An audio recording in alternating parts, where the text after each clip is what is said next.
الحمد لله رب العالمين والعاقبة للمتقين والصلاة والسلام على نبيه الكريم أما بعد فأعوذ بالله من الشيطان الرجيم بسم الله الرحمن الرحيم وسيجنبها الأتقى الذي يؤتي ماله يتزكى وما لأحد عنده من نعمة تجزى إلا ابتغاء وجه ربه الأعلى ولسوف يرضى. وعن أنس قال قال رسول الله صلى الله عليه وآله وسلم أرحم أمتي بأمتي أبو بكر. وقال الله تبارك وتعالى إن الله وملائكته يصلون على النبي يا أيها الذين آمنوا صلوا عليه وسلموا تسليما. اللهم صل على سيدنا ومولانا محمد وعلى آله وأصحاب سيدنا ومولانا محمد وبارك وسلم علیہ. سامعین محترم، آج 24 جمادی الثانی ہے اور جمادی الثانی کا مہینہ حضرت صدیق اکبر رضی اللہ تعالی عنہ کی رحلت کے حوالے سے،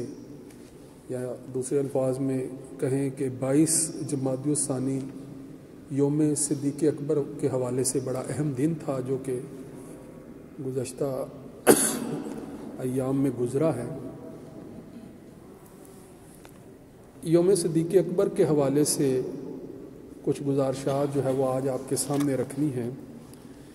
اس سلسلہ میں نے آپ کے سامنے سورۃ اللیل کی آیت نمبر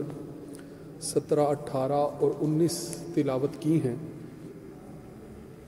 اللہ رب العزت نے فرمایا کہ وَسَيُجَنَّبُهَا الْأَتْقَى الَّذِي يُؤْتِي مَالَهُ يَتَزَكَّى،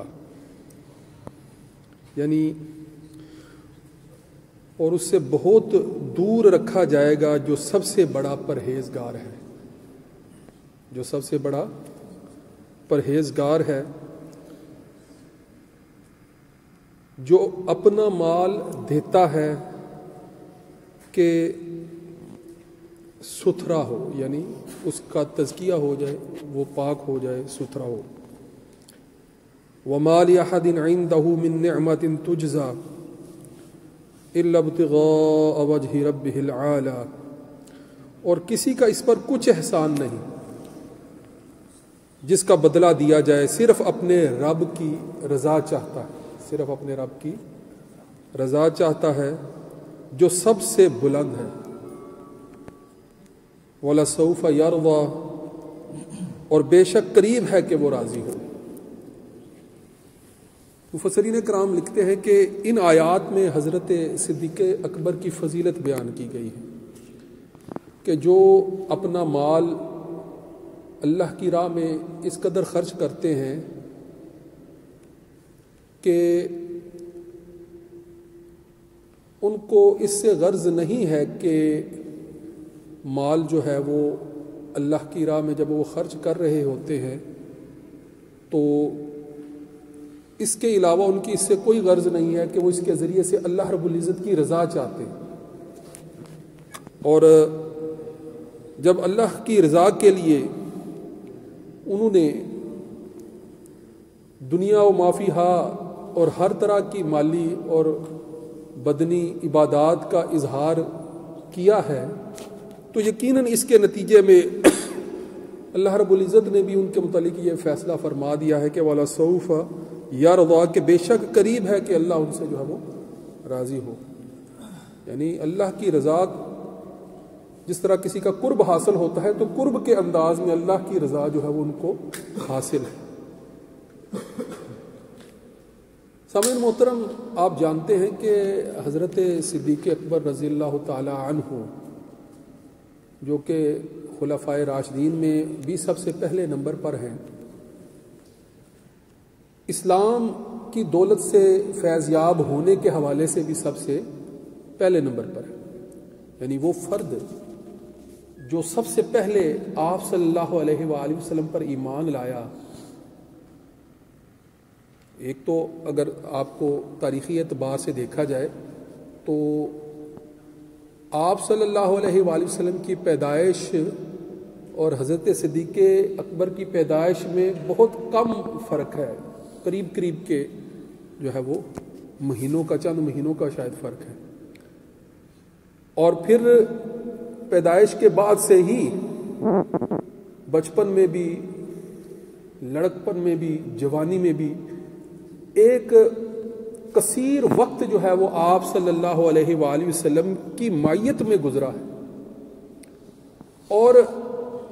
اسلام لانے سے پہلے ہی حضرت صدیق اکبر عتیق کے لقب سے پہچانے جاتے تھے، اور عتیق کا لقب اس لیے کہ بہت خوبرو تھے، اور اس وجہ سے بھی کہ ایک روایت کے مطابق کہ آپ کا نام جو ہے وہ ابتدائی سے عبداللہ تھا، ابو بکر بھی آپ کا لقب تھا، تو عبداللہ نام تھا، اور آپ کے لیے آپ صلی اللہ علیہ وآلہ وسلم نے جنت کو جو ہے وہ لازم قرار دیا ہوا تھا، اس لیے بھی جو ہے وہ آپ کا لقب عتیق تھا۔ عشرہ مبشرہ میں، یعنی وہ 10 صحابہ جن کو دنیا ہی میں جنت کی بشارت سنائی گئی، عشرہ مبشرہ میں آپ اولین فرد ہیں جن کو یہ بشارت جو ہے وہ سنائی گئی۔ اور نہ صرف یہ کہ آپ صلی اللہ علیہ وآلہ وسلم کے ہمراہ ساری زندگی ہر طرح کے موقع پر رہے، بلکہ آپ صلی اللہ علیہ وآلہ وسلم نے امت کے حق میں سب سے زیادہ رحم کرنے والا فرد بھی آپ ہی کو قرار دیا۔ یہ جو روایت ابھی میں نے جس کا متن آپ کے سامنے پڑھا کہ حضرت انس بن مالک رضی اللہ تعالی عنہ سے روایت ہے کہ قال رسول اللہ صلی اللہ تعالی علیہ وآلہ وسلم ارحم امتی بامتی ابو بکر، یعنی رحم سے ارحم یعنی سب سے زیادہ رحم کرنے والا میری امت میں سے، میری امت کے اوپر، ارحم امتی میری امت میں کے اوپر سب سے زیادہ رحم کرنے والا، بے امتی میری امت میں سے کون ہے؟ وہ فرد حضرت سیدنا ابو بکر رضی اللہ تعالیٰ عنہ۔ یہ لقب آپ کو کیوں نہ ملتا کہ جب ہم آپ کے مناقب عالیہ دیکھتے ہیں تو جب آپ کی پیدائش ہوئی، جب آپ صلی اللہ تعالی علیہ وآلہ وسلم کی کہہ لیں کہ قربت میں آپ کو جو ہے وہ رکھا گیا، اور پھر جو ہے وہ آپ صلی اللہ علیہ وآلہ وسلم کی معیت میں جب آپ نے اولین طور پر ایمان اور اسلام قبول کیا، تو اس کے بعد اسلام کی سربلندی کے لیے وہ کون سے اقدامات ہیں جو آپ نے نہیں کیے؟ جب آپ، روایت میں آتا ہے کہ جب آپ نے اسلام قبول کیا تو زیادہ درہم تھے آپ کے پاس، آپ تجارت کرتے تھے، کاروبار کرتے تھے، اور کاروبار کرنے کے حوالے سے جو آپ کے ایمان لانے کا واقعہ ہے وہ بھی اس کاروبار اور تجارت جو آپ شام کی طرف گئے تھے اس سے جڑا ہوا ہے۔ ایک مرتبہ آپ حضرت صدیق اکبر شام کی تجارت کے لیے، شام، ملک شام جو اس وقت کہہ لیں کہ انتہائی کرب کے حالات سے گزر رہا ہے، تاریخ میں بھی یہ مشکل حالات سے گزرتا رہا ہے، یعنی انبیاء کرام کا اولین مسکن رہا ہے، انبیاء کرام کا اولین مسکن رہا ہے، اور انبیاء کرام ہی کے ساتھ جو ہے وہ اس علاقے کی بڑی نسبتیں ہیں۔ یہ ملک شام، عرب سے بے شمار بیشتر قبائل جو ہے وہ اکثر جایا کرتے تھے تجارت کے قافلے، اور شام کی سرحدوں اور شام کے مختلف علاقوں میں جو ہے وہ جا کر تجارت کیا کرتے تھے۔ تو حضرت صدیق اکبر کا واقعہ بھی اس جو اسلام لانے سے پہلے جو آپ قافلے لے کر وہاں پر جایا کرتے تھے، تو اس واقعے سے جڑا ہوا ہے، بڑا دلچسپ واقعہ ہے اس اعتبار سے، ایمان لانے کے اعتبار سے۔ کہ آپ صلی اللہ علیہ وآلہ وسلم کو حضرت صدیق اکبر نے خواب میں دیکھا. آپ کو خواب آئی اور خواب میں جو ہے وہ بہت سی علامات دیکھی، بہت سی چیزیں دیکھی، اور اس وقت بہت مشہور راہب جس کا نام بحیرہ تھا، بحیرہ راہب، اس کے پاس چلے گئے اور اس کو جا کر اپنے خواب کی تفصیلات بتائیں. آپ ذرا دیکھیں کہ ابھی آپ نے اسلام قبول نہیں کیا ہے، اور اس سے پہلے آپ عتیق کے لقب سے بھی جو ہے وہ بلائے جا رہے ہیں، اور لوگوں میں ایمان لانے سے پہلے ہی مشہور ہیں کہ ملت ابراہیمی کے حوالے سے وہ سارے عقائد کہ جو کسی بھی بت پرستی کے قریب بھی پھٹکتے تھے ان سے بری و ذمہ تھے، پاک تھے. کبھی بھی کسی جو ہے وہ غیر خدا کو، غیر الہ کو سجدہ نہیں کیا، کبھی کسی کی پوجا پرستش یا عبادت نہیں کی. اب جب آپ صلی اللہ علیہ وآلہ وسلم کا دور آ گیا ہے اور ابھی جو ہے وہ دعوت ایمان کا واقعہ جو ہے وہ روپذیر نہیں ہوا، اس سے پہلے خواب دیکھ رہے ہیں. خواب میں جو چیزیں دیکھی ہیں وہ بحیرہ راہب کو جا کر بتائی ہیں، اور جب بحیرہ راہب نے پوچھا کہ آپ کدھر سے ہیں تو بتایا کہ مکہ سے ہوں. کس قبیلے سے ہیں؟ قریش سے ہوں. اور چند تفصیلات پوچھنے کے بعد پھر بحیرہ راہب نے کہا کہ اگر یہ باتیں تم جو بتا رہے ہو ایسے ہی ہیں جس طرح کہ تم نے بیان کی ہیں، تو پھر یقیناً جو ہے وہ جس علاقے سے تم آئے ہو وہیں پر ایک نبی، ایک رسول جو ہے وہ مبعوث ہونے والے ہیں، اور تم جو ہے وہ ان پر جو ہے وہ ایمان بھی لے آؤ گے، اور تم ان کے ساتھ جو ہے وہ ان کی نیابت کے فرائض، یعنی ان کے ساتھ ان کے خلیفہ کے طور پر، ان کے نائب کے طور پر امور سر انجام دو گے. اب یہ باتیں صرف اس خواب کی تعبیر کے طور پر بحیرہ راہب جو ہے وہ اس وقت ان سے کر رہا ہے جب ابھی یہ ایمان نہیں لائے ہیں. پھر جب واپس آتے ہیں اور کچھ عرصے بعد جو ہے وہ آپ صلی اللہ علیہ وآلہ وسلم اعلان نبوت فرماتے ہیں اور دعوت حق پیش کرتے ہیں، تو حضرت صدیق اکبر آپ کی مجلس میں، آپ کی محفل میں، آپ کی بارگاہ میں حاضر ہوتے ہیں. آپ صلی اللہ علیہ وآلہ وسلم ان کو دعوت حق پیش کرتے ہیں. حضرت صدیق اکبر کہتے ہیں کہ مجھے کوئی ایک دلیل بتائیے کہ جس کی بنیاد پر میں آپ پر ایمان لے آؤں. بڑا مشہور واقعہ کہ کوئی ایک دلیل بتائیے، کوئی ایک بات بتائیے، کوئی ایک ایسی چیز یا اپنے دعوے کی صداقت میں کوئی ایسا پہلو بتائیے کہ جس سے یہ ثابت ہو کہ آپ اللہ کے سچے رسول ہیں. تو حضرت صدیق اکبر کو آپ صلی اللہ علیہ وآلہ وسلم نے انتہائی مختصر جواب دیا، انتہائی مختصر جواب دیا کہ میری نبوت اور رسالت کی صداقت تمہارا وہ خواب ہے، وہی